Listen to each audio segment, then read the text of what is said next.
right, welcome back. This is tips on writing your bio. A good bio is an integral part of your online presence and a task worth taking some time to create. Your bio is really your opportunity to summarize your qualifications, highlight some pertinent facts about yourself, and infuse a bit of your personality. Prospective customers and clients will be looking for that bio or about me section on your website to find out what kind of person will be assisting them with one of the larger purchases in their lifetime.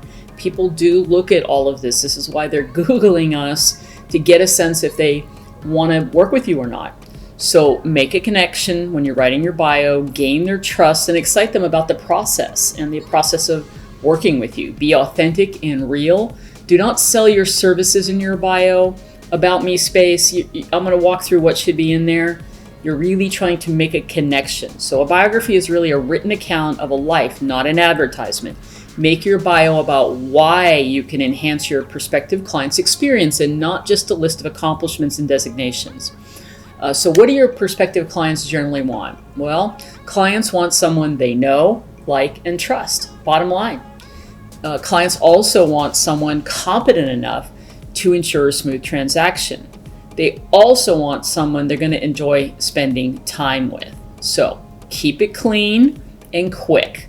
The length of a great bio should be between 200 to 300 words. Now, I'm going to talk about 3 versions of your bio, but the main bio you're going to use is a couple paragraphs long, generally 2 to 3 paragraphs between 200 to 300 words. Any longer and your reader will start to lose interest. There is a reason to have a longer bio or a resume, but for the purpose of online, we want to use short, clean phrases that are easy to understand and keep it to 200 to 300 words. Speak like an expert in your field, but use language that anyone can understand. So think 30-second elevator pitch, right? What can you talk to somebody about? What would you say to someone if you had 30 to 60 seconds in an elevator, for example? So answer some of these following questions to get you going and what you're going to include in your bio. So who are you? Why should someone choose you? Why are you unique, different than all the other realtors that are out there? In what ways could they connect or relate with you? So you want to grab the reader's attention. Remember that most people who'll be reading your bio are strangers who know very little about you, right? So start by introducing yourself and using an attention grabber to draw the reader in and make them want to learn more about you, like the hook, okay? Using a conversational voice throughout will also make it easier for your readers to follow along. So that brings up, should you write your bio in first or third person? Honestly, I think it's your choice. I think for most of the social media, I think it's first person. You want to be able to talk about yourself as opposed to writing it in the third person where there's formal spaces and places for that on your resume and so forth. I prefer the first person. That's up to you though, all right? So I mentioned get a little personal. Don't be afraid to include some personal or unique information about yourself in your bio. You know, honestly, I think this is such an important part, to be real, to be human, and to not just be this salesperson. It's great to be able to share things that you're interested in, and that could be the connection that somebody read about you and they also share that similar passion or hobby, all right? So don't be afraid to be a little personal about what you really enjoy doing when you're not doing real estate. Consider including a headshot of yourself, quotes, or testimonials from clients, and links to examples of your work. Obviously, you're going to always have a headshot in all these platforms, but there are places for you to put testimonials and other things in your bio as well. You may be able to add something about that in the bio, depending on the length. Depending on which platform we're talking about, you may even want to add a sentence or two about your family, as I mentioned, your favorite hobbies or pastimes. That's where you can maybe really find a way to make the connection with someone.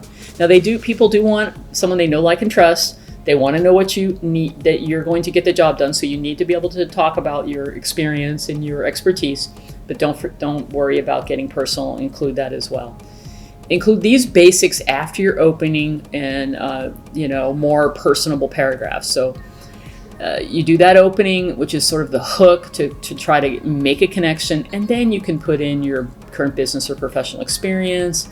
Have you written any publications? Do you have like an ebook? Do you have anything written articles or whatever that you might be able to link to. This could even be some of your marketing. It adds some credibility.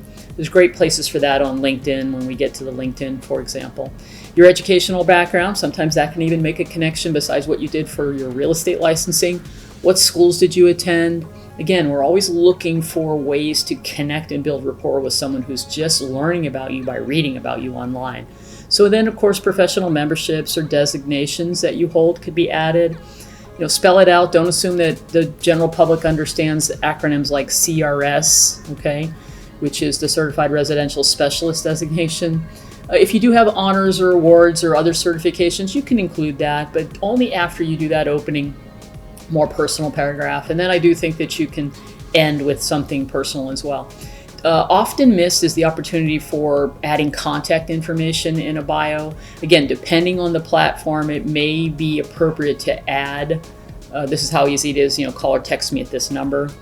Make it easy for people to connect with you, all right? So you'll always, depending on the platform, have to have your name, always your company or broker, either logo or name. It has to be there to be compliant. But you include things like your address, telephone, email, social media sites, and websites. That's all the places that you need to do. Every place that you're going to be able to put your bio is what I'm saying. So I think you need 3 versions, okay? So all versions start with one well-written comprehensive summary of who you are, where you came from, and what you do, all right? Your full-length bio tells different aspects of your story. This typically exists on maybe your website or blog, and it may be longer in length. Maybe even in your LinkedIn profile in the About You areas where you can add that longer version. The second bio is this abbreviated version for your profile on most of the profiles that we're talking about in this module. It could also be used to introduce you for a speaking event and in your presentation materials. And the third version is just a short 1-sentence bio for certain social media sites, thinking Instagram and Twitter, for example.